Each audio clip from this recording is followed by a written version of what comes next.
6h45 sur RMC, votre invité Jean-Jacques Bourdin, Florence Leduc, présidente de l'Association française des aidants. Je suis heureux de vous avoir en ligne, Florence Leduc. Bonjour. Bonjour. Merci d'être avec nous.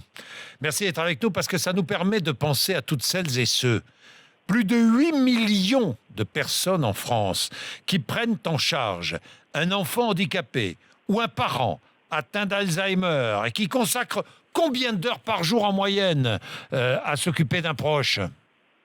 Alors le nombre d'heures par jour en moyenne est de 6 heures, mais ça recouvre des réalités extrêmement différentes. Entre des couples âgés qui vivent ensemble avec l'un des deux qui est souffrant, ou avec un jeune enfant, un époux ou une épouse. Donc les réalités sont extrêmement différentes, mais l'engagement des Français vis-à-vis de leurs proches est vraiment réel. Oui, est réel. Vous publiez une enquête qui montre que 48% de ces aidants ont des problèmes de santé qu'ils n'avaient pas avant d'être aidants. Et oui, c'est que l'aide maintenant dure très longtemps puisque chacun d'entre nous, touché par des problématiques de vie, des problèmes de santé, nous vivons beaucoup plus longtemps. Donc l'aide s'installe dans le temps et cela génère des problèmes, notamment sur la question de la santé. Alors comment peut-on dire que les aidants ont plus de problèmes de santé ? Eh bien c'est parce qu'ils ont, ces 48% de gens ont des problèmes de santé qu'ils n'avaient pas avant d'être aidants.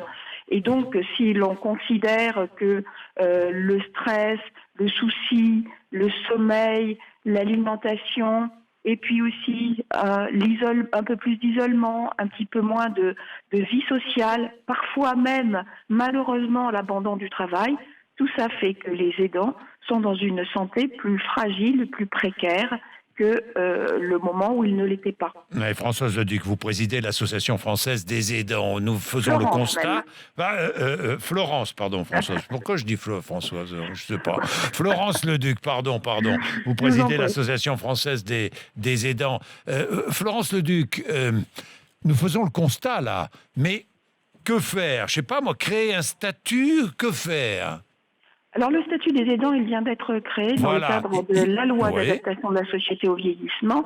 Et désormais, non seulement il y a une reconnaissance, nous disons aujourd'hui, il existe 8 300 000 personnes qui accompagnent un proche, mais également il y a un statut qui permet de pouvoir avoir accès à un certain nombre de droits, plus particulièrement des droits au répit, puisqu'effectivement il est important, comme tout un chacun... C'est quoi le droit au répit, Florence Leduc ? Eh bien, c'est de pouvoir, comme tout un chacun, vaquer à ses occupations sans être dans cette contrainte de l'aide à l'autre. Et donc, c'est de pouvoir avoir accès à une enveloppe financière pour pouvoir aller à l'accueil temporaire, à l'accueil de jour, ou pouvoir fréquenter des villages répit-famille. Donc, c'est une solution très intéressante. Mais bien évidemment, ça ne couvre pas tous les besoins des aidants, et c'est la raison pour laquelle le plus important est de dire que les personnes qui sont en situation de besoin d'aide et de soins doivent pouvoir avoir accès aux intervenants professionnels requis par leur État. Car un aidant n'est pas un médecin, il n'est pas un psychologue, il n'est pas un infirmier. C'est très important que c'est pas un garde-malade, un aidant. Ce n'est pas un garde-malade. C'est quelqu'un qui prend soin de l'autre, exactement, en s'assurant que tout va bien, en coordonnant les choses, bien évidemment en ayant le souci et un accompagnement qui permettent effectivement de pouvoir rester dans une bienveillance et de pouvoir rester à soi-même. C'est la raison pour laquelle nous insistons beaucoup pour qu'il y ait une réflexion en amont. Par exemple, au moment où on entend dire très souvent, lorsque cette femme a été obligée de s'arrêter de travailler pour s'occuper de son enfant. Eh bien, lorsqu'elle s'arrête de travailler, il n'y a plus de ressources et je ne vous parle pas de la retraite. Oui, évidemment. Mais évidemment. Merci, Florence Leduc.